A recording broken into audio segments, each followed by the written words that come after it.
Havana plane crash leaves more than 100 dead. More than 100 people have died after a Boeing 737 airliner crashed near Jose Marti International Airport in Havana, Cuban state media say.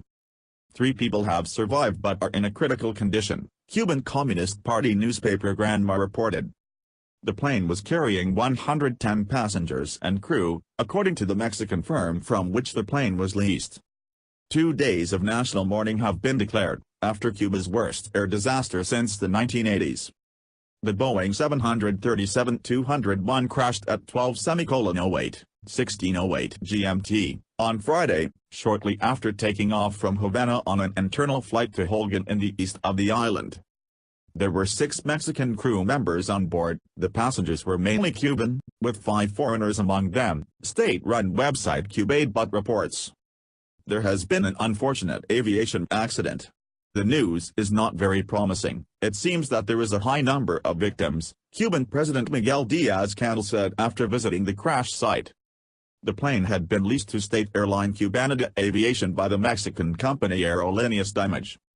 The Mexican authorities said the plane was built in 1979 and had been successfully inspected last November.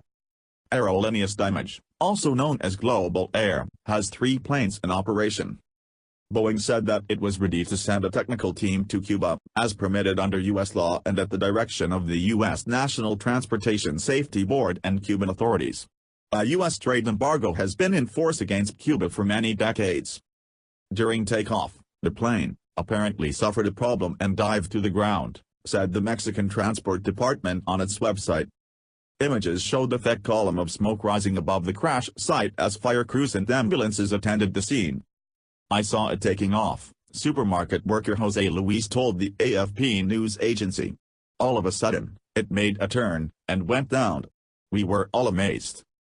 Radio Havana Cuba said on Twitter that the plane crashed on the road between Boyeros and Havana, about 20 kilometers, 12 miles, south of the capital.